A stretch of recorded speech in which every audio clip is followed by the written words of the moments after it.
زما دوه سیمپل سوالونه دي. اول دا چې زمونږ کوم ینګسټرز دي هغه که چیرته ابروډ لاړ شي د هایر سټډیز دپاره فار ایگزامپل ماسټرز یا پی ایچ ډي که بورسیه باندې وي یا خپل شخصي لګښت باندې وي نو هغوی د تحصیل نه بعد واپس خپل هیواد ته نه راځي.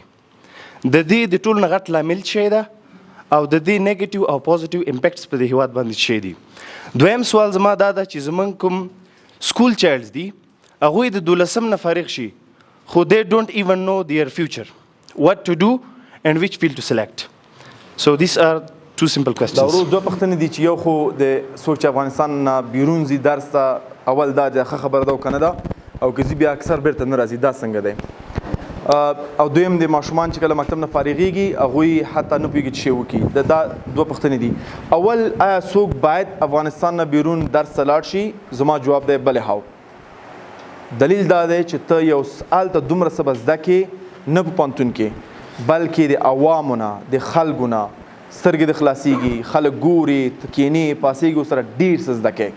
دا بالکل زه اجازه ورکوم مشکل نه دی هغه تا پر مربوط کېږي دلته دیندار یې هلته هم دیندار یې که دلته د خدای نه ډارېږي هلته هم نه ډارېږي. صحیح شو جامعه ته هلته امکانات کې هلته دینداري کې خوند هم ډېر زیات دی ځکه هر رقم امکانات شته ته بیا هم دینداري کوي. ما ډېر کسان لیدلي دلته ضعیفه دي خو هلته ډېر قوي هلته ډېر قوي ځکه ګوري یې یعنې ته به د دین ارزښت په هغه وخت کې پوه شي که ته بېدیني وګورې متوجه یې که نه ته چې بېدیني وګورې تا ته د دین ارزښت پیدا کېږي. بیا یو دا پوښتنه. دویم چې څوک نه راځي دې کې خو ډېر دلایل دي د کې عمده دوه دلایل دي. یو چې د پوش فیکټرز دي او پول فیکټرز دي.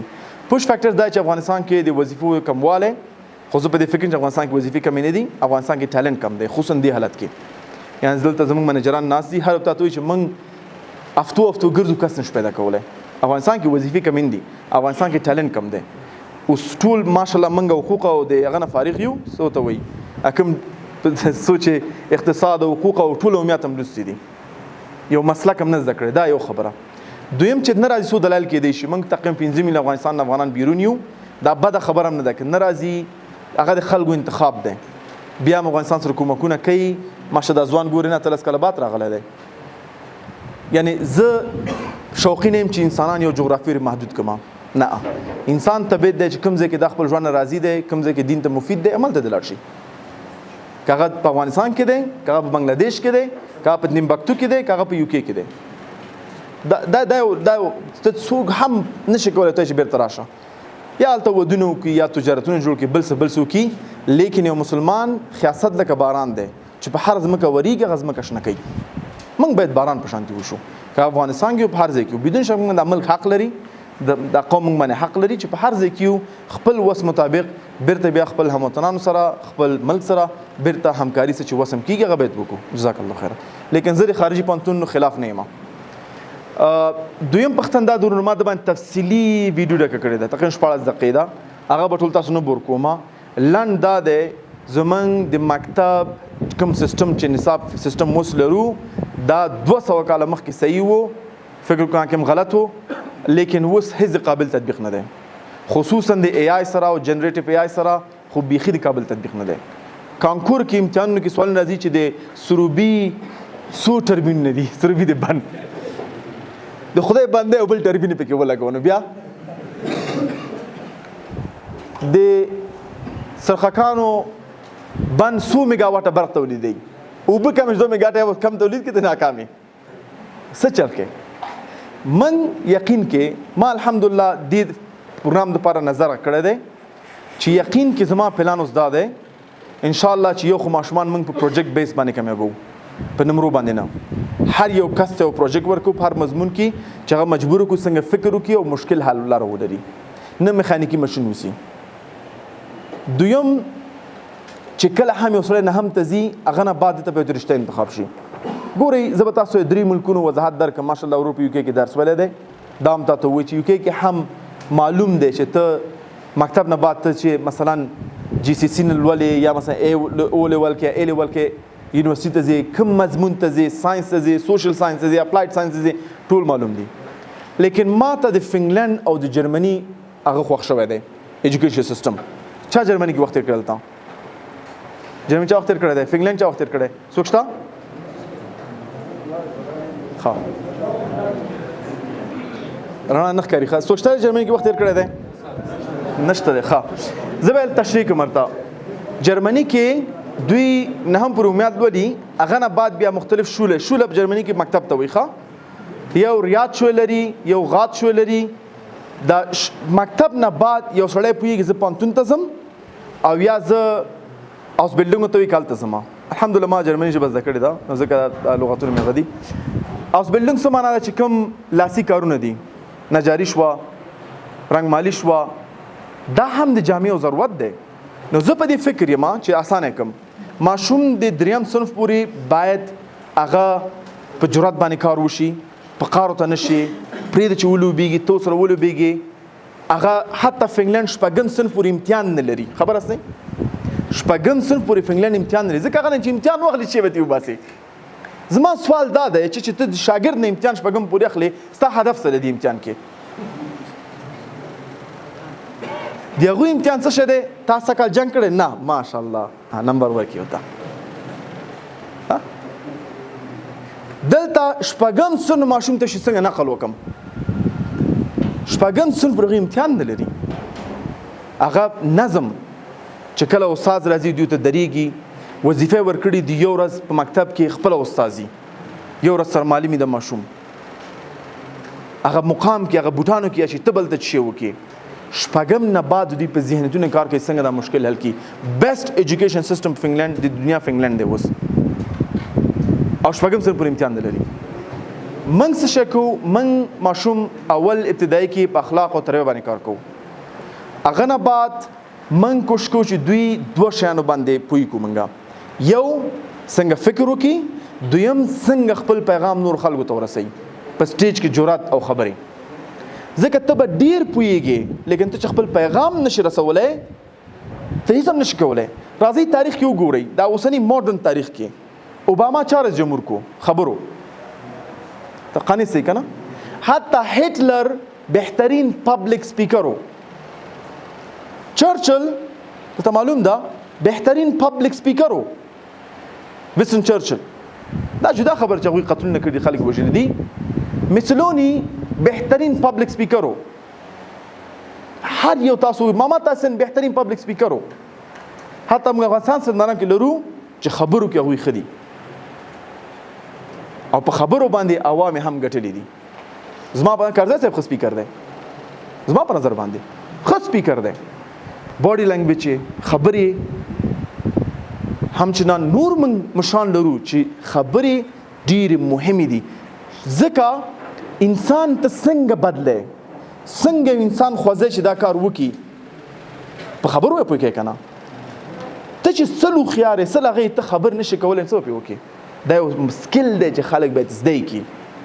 زه ځوانان ګورم نورمال خبرې کوي چې لږ ته مهرباني وارخطا شي چې زه څه وکړم، ریلیکس، خبره ختمه. هغه نه بعد زم نهم صنف نه بعد موږ باید ماشومان تقسیم پر درې کړو. آداب زده کړل، اسلامیات زده کړل، طریقه زده کړل څنګه فکر وکړي، او اوس باید هغوی انتخاب کړي. دا اول نمره دویم نمره ډېر نه پوهېږم دا سم چا جوړ کړی دی. زه هلته مثال ورکوم چې شارک چې په اوبو کې دی، یا شادي شو یا یو شیر شو، ته دا درې ونه راخلو ته څوک ونې ته زر ښکتی شي، شادي وخته ته اول نمره یې. هر یو ماشوم، هر یو کس ته ما مخکې ولقد کرمنا بني آدم، هر کس ته الله جدا پې کرم کړی دی، یو سپیشل شی ورکړي چې هغه نور ته نه دي ورکړي. په همدې مجلس کې چې موږ ناست وو، هر یو کس یو سپیشل یو پدیده شته دی چې هغه بل ته الله نه ورکړي. ته کوشش کوه دغه سپیشل بدن د پیدا کوم د ته نور هم پوش ورکوه. یو ماشوم کې دی چې په حفظ کې ښه وي، هغه لاړ شه پرې چې اسلامي علمه ته لاړ شي، حفظ ته لاړ. سړی په دعوت کې ښه دی، دعوت ته یو سړی په ساینس کې ښه دی، ساینس ته ولېږه. سړی په هر څه شي دی. نهم نه بعد هغوی باید لاړ شي، خپل مضمون نه ورکړم، دوی ښه دي. او بل زما پلان دا دی چې یقین کې انشاءالله موږ هم د نجاري، د موبایل سازي، د ډیجیټل کوم سکلز چې دي دا هم نه بعد دوی ته موږ ټیچ کړو چې 12 نه فارغېږي، اورډي پارټ ټایم یو ځای کې به جاب کوي. که چا هم لیدلی وي په شارجه UAE کې، ما ټیک ټاک اچولی و، یو میاشت په هر کال ماشومانو باندې وظیفې کوي. تا لیدلی دی؟ ماشاءالله وګوره. سوپر مارکیټ ته لاړ شه، واړه ماشومان به څوک به کیشیر وي، څوک به هغوی ښکاري نه. واړه واړه ماشومان به سوپر مارکیټ لګیایي په دفترو کې رئیس خواته به ماشوم ناستي پولیس سره ماشوم ګرځي ځکه کال کې یو میاشت رخصت کې دوی به ځي دا کارونه به کوي تر څو مکتب نه فارغېږي خبر دي زمونږ ماشوم ته ته 50,000 افغانۍ ورکړه هارټ اټیک پرې راځي زه کنده لیدلی نه دي هغه کشیر دی پوهېږي دا عادي خبره ده همدا دلیل دی زمونږ بعضې خلک چې لږ امکانات لاسته راشي سرچپه شي ته چې دن شی جوړ شي ځکه هغه بیچاره سره عادت نه دی که وړکتوب نه هغه پوه شي چې دا سوپر مارکیټ دی دلته دا پروډکټ خرڅېږي دلته لیبلینګ کېږي دا سیسټم دی هغه به څنګه غټ شي یو آیډیا به ونه لري من ماشوم راوله حفظ امتحان ورکا او نمره شوې ماشاءالله دوی نمره شوې سپېړه بیا داسې کارونه کې صحیح شوې غټې کا 12 پورې په نقل څنګه چې دی بیا کانکور کې توربین نه جواب کا چا حزینه فارغ شوې یې به ته بغلان کې ورکړی به نورستان کې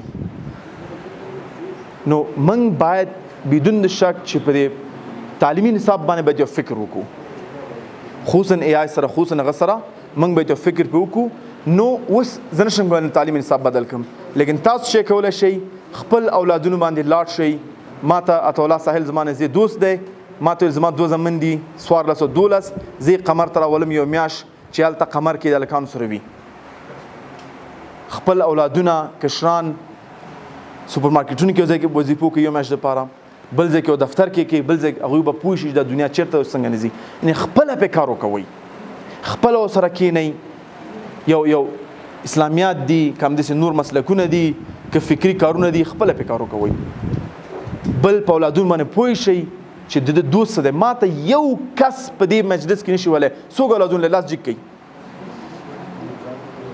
یو دا ټول داسې را